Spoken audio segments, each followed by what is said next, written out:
Hello, I'm Dr. Alan Wolfelt, and I serve as director of the Center for Loss and Life Transition, located in the foothills just west of Fort Collins, Colorado.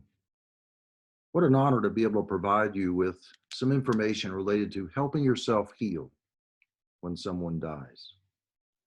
In this presentation, I'll be reminding you to allow yourself to mourn, to realize that your grief is unique, to encourage you to talk about your grief, to take your grief from the inside to the outside, to help you anticipate that you might feel a multitude of different emotions, to allow for your numbness, to remember the words that thank goodness at times for denial, to allow you to remember to be tolerant of your physical and your emotional limits.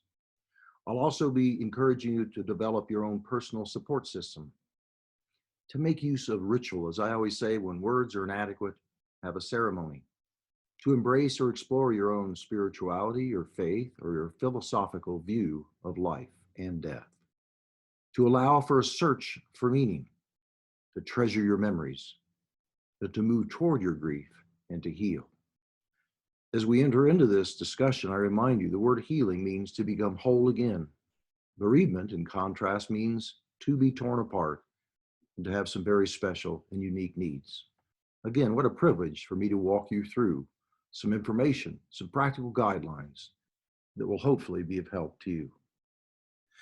So, allowing yourself to mourn, someone in your life has died. You've come to grief, and I remind you, grief means that internal response to loss, the thoughts and feelings inside. And you're now faced with a difficult yet very important need to authentically allow yourself to mourn. Mourning, the shared social response to loss, grief gone public, or maybe thinking of taking your grief and putting it into action. You're beginning a journey that's often very naturally frightening, can be very painful, overwhelming.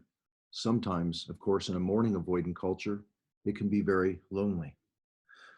These practical suggestions are intended to help you move toward integrating this grief into your life while at the same time recognizing you're changed forever by this death of someone you've given love to and received love from. So let's talk about acknowledging that your grief is so very unique. No one will grieve in exactly the same way that you do. Your experience will be shaped by a variety of influences, such as the relationship you had with the person who died, the circumstances of the death, whether you have support that encourages and allows you to openly and honestly mourn, your own unique personality, the personality of the person that died, cultural differences. The list goes on and on. Well, as a result of these influences and many more that I haven't mentioned here, you're going to grieve and mourn in your own unique and special way. I encourage you to not try to compare your experience with that of other people or to adopt assumptions about just how long your grief should last. Actually, I'd invite you to consider a one day at a time approach that allows you to grieve and to mourn in your own unique pace. I often say there's no rewards for speed when it comes to grief. It calls out for convalescence, something by its nature that's very slow and recursive. Let's now acknowledge the importance of taking that grief from the inside and sharing it outwardly as I talk about taking your grief, again, from the inside to the outside. By sharing your grief outside, I do believe and know from 40 years of walking with thousands of people in grief that healing can and it will occur. Again, healing to become whole again. Ignoring your grief, I remind you, will not make it go away. As you mourn, allow yourself to speak, not just from your head, but from your heart. Doing so doesn't mean you're losing control or in any way going crazy. It's actually a very normal part of your grief experience. Find caring friends and relatives who listen without judging. Seek out those persons who will walk with you, not in front of you, not behind you, but again, with you, who will companion you, calm for with, pan for bread, a friend, an equal. I encourage you to actually set boundaries or avoid people who are critical or who try to take your grief away from you.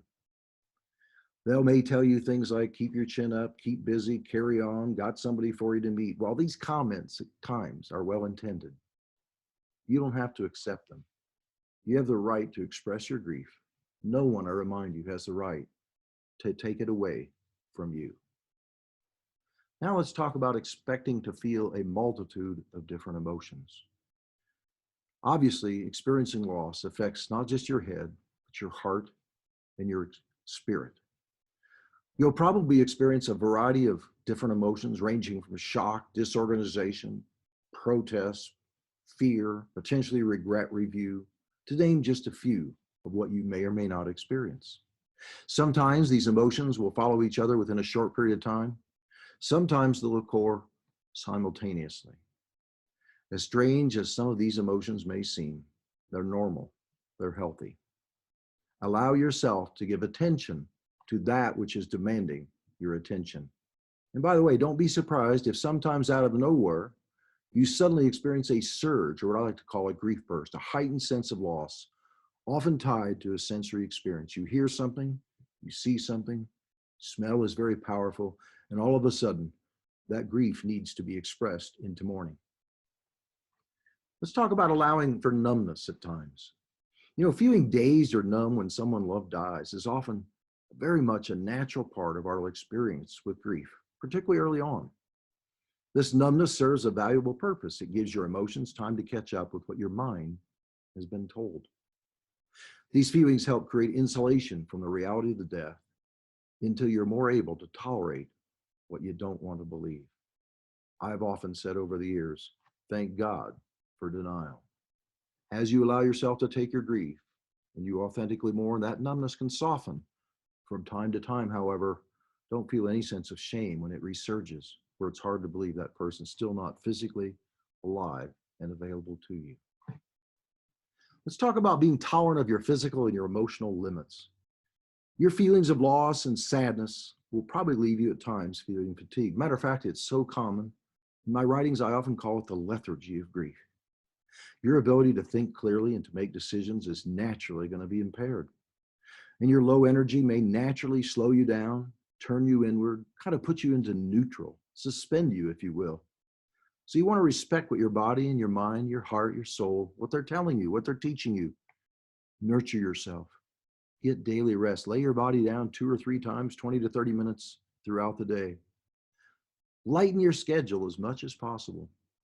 Because you see, caring for yourself doesn't mean in any way that you're feeling sorry for yourself. It actually means you're using your survival skills. What about the importance of developing support systems? Reaching out to others and accepting support can naturally at times be difficult, particularly when you are in so much hurt and pain and feel a sense of loss. But the most compassionate self-care action you can take at this difficult time is to find people, caring friends, family members, people who provide the understanding that you need and that you deserve. Find those people who will encourage you to be yourself, acknowledge your feelings, and invite you to take that grief and allow it to become mourning. What about the importance of making use of ceremony or ritual, if you will? Funeral ceremony does more than just acknowledge the death of someone. It actually helps provide you with support of caring people.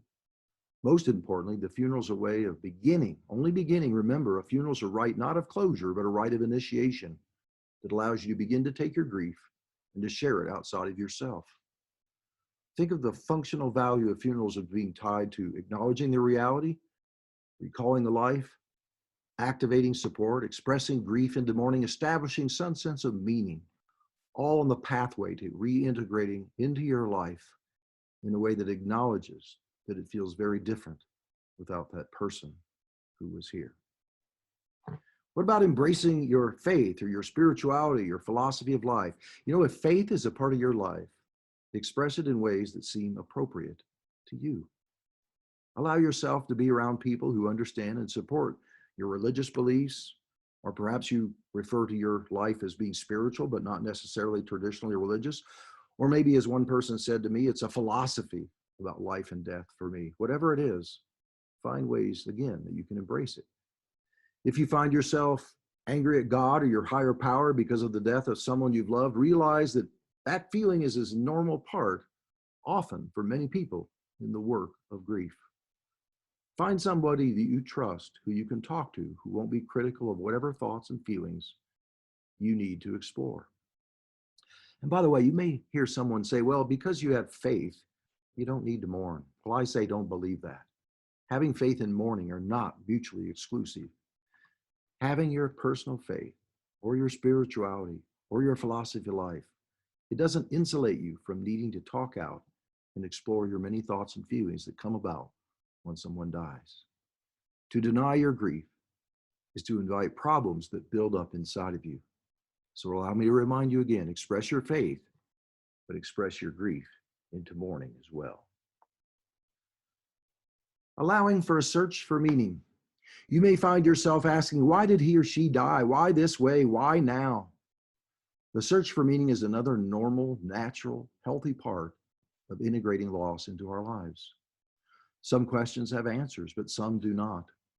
Actually, healing occurs in the opportunity to pose the questions, not necessarily in finding the answers. I often think of how grief invites mystery. Mystery, something to be pondered, not always explained, not always answered. But I encourage you, find supportive friends who will listen and be responsive as you allow yourself to search for meaning. I often say, those who do not search, do not find. Allow yourself, again, to search and to go slow.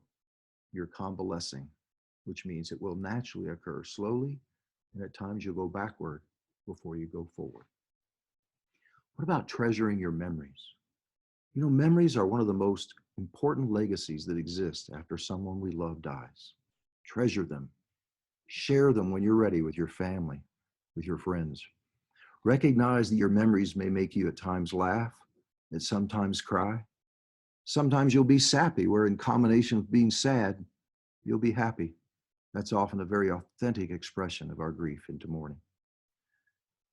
In either case, they're lasting parts of our relationships, those memories are, that you had with that very special person in your life. I've always used the musical metaphor to remind us of treasuring our memories. It reads as follows: you must listen to the music of the past so you can sing in the present and eventually dance into the future. And what about moving toward our grief so we can move toward our healing? I often say that the capacity to love, it requires the necessity to grieve and to mourn when someone in our life dies. You cannot and will not heal unless you openly express your grief. Denying your grief will only make it become more confusing, more overwhelming. Embrace your grief and allow yourself to integrate it into your life, again knowing you're changed forever. Reconciliation, which comes from Middle English, means in fact to make your life good again. Reconciling your grief, it doesn't happen quickly. Again, by its nature, grief unfolds very slowly. So be patient, be tolerant of yourself. You're right where you are because that's probably where you need to be. Never forget that the death of someone loved, again, it changes our lives forever.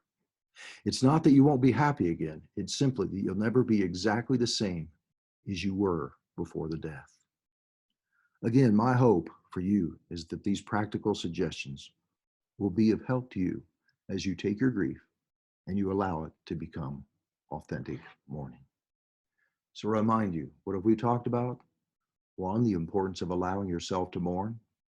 We've also helped you realize your grief is so very, very unique. I've acknowledged the need for you to take their grief from the inside to the outside by talking about the need to talk about your grief.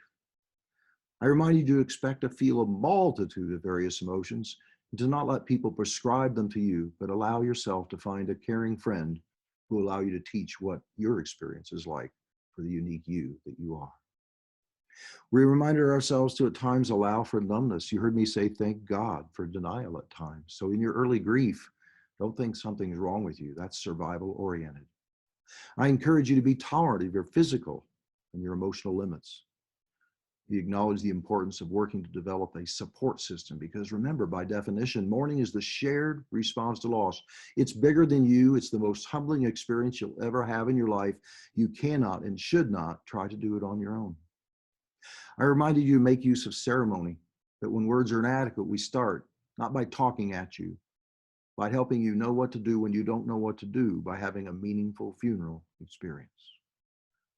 I reminded you to embrace your spirituality, your faith, your philosophy of life in relationship to death, and to find people who not judge that, but allow you to teach them what that's like for you.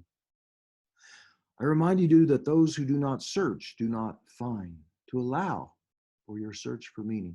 We don't wake up the day after somebody dies and want to go to work. We may question whether we want to even get our feet out of bed. Don't shame yourself for that. That's part of going into neutral, suspending, before in any way you can go forward with your life, your living, and your loving. Treasure your memories. Death ends a life, not our relationships.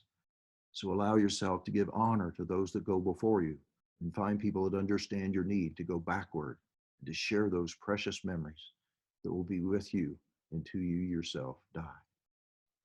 And finally, I talked about moving toward your grief, not away, but toward your grief, because that's what allows you to heal. Healing again, to become whole again. Bereavement, to be torn apart. Yes, you've been torn apart, but by using these practical suggestions I provided you here, you can come out of the dark and into the light.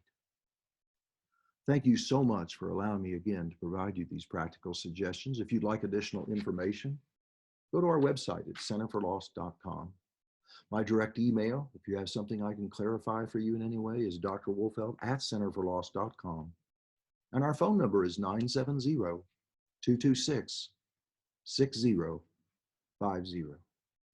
Thank you so much for allowing me to be a small part of your journey into grief and allowing you to take that and allowing it to become authentic mourning.